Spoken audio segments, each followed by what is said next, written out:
Bonjour, Jean-Raoul de Gélis. Bien, après 25 ans passés dans les télécoms, j'ai décidé de ne plus continuer ma carrière professionnelle dans les grands groupes, mais de m'orienter définitivement vers l'entrepreneuriat en reprenant une PME. En fait, c'était redonner du sens à ma carrière, de reprendre véritablement les commandes, redonner du sens. Quand j'ai quitté le groupe Sony, j'ai eu la chance d'être accompagné donc, par LHH. Et ça a été un des maillons parmi l'ensemble du dispositif pour m'accompagner dans cette reconversion professionnelle, puisqu'il s'agit d'une reconversion.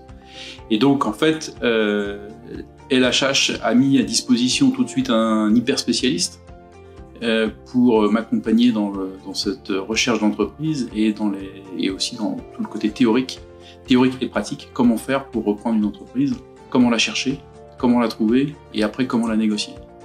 Et en fait, tout de suite, j'ai été guidé par quelqu'un qui connaissait parfaitement le sujet et c'était au-dessus de mes attentes parce que je ne pensais pas qu'un cabinet d'outplacement pouvait m'accompagner sur ce type de projet. Le point essentiel et la plus grosse erreur à ne pas commettre, c'est penser qu'on peut y aller tout seul. Quand on a 25 ans d'expérience professionnelle derrière soi, c'est bien, mais c'est certainement pas suffisant pour se lancer dans la reprise d'entreprise et que donc il faut être parfaitement accompagné. Il faut avoir de vrais conseils, des vrais bons conseils autour de soi pour accompagner pendant toute la durée du projet. Et ben en fait, ce qui m'a surpris le plus dans le sujet de la reprise, c'est la dimension humaine. Et moi, quand j'ai commencé, je pensais que c'était d'abord une histoire d'argent. Et en fait, l'argent, ça compte, mais ça compte pas plus que 50%. Et que, comme on reprend une entreprise qui généralement a été fondée par le cédant, en fait, on reprend son bébé. Et en fait, la dimension humaine est énorme dans le choix du repreneur. La dimension humaine aussi avec les banques. J'ai été très surpris de toutes les discussions que j'ai eues avec les banques. Parce que finalement, quand elles vous accordent un prêt pour racheter une entreprise, la dimension humaine, je pense que c'est aussi 50%. Et je ne pensais pas que ça avait un tel poids.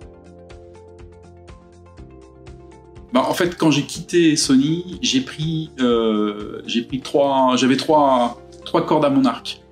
La première, c'est que je suis retourné à l'école pour suivre le programme chef d'entreprise développeur de PME à l'EMBA de Quimper, qui a duré 13 mois. Et le deuxième sujet, c'est que j'ai fait partie du CRA, donc le Centre des repreneurs d'affaires du Morbihan. Et après, donc j'avais LHH avec Alain, qui lui était finalement le chef d'orchestre pour me guider par rapport à tout ça. Il m'a aussi aidé à constituer mon équipe, parce que constituer une équipe, choisir le bon expert comptable, c'est pas facile.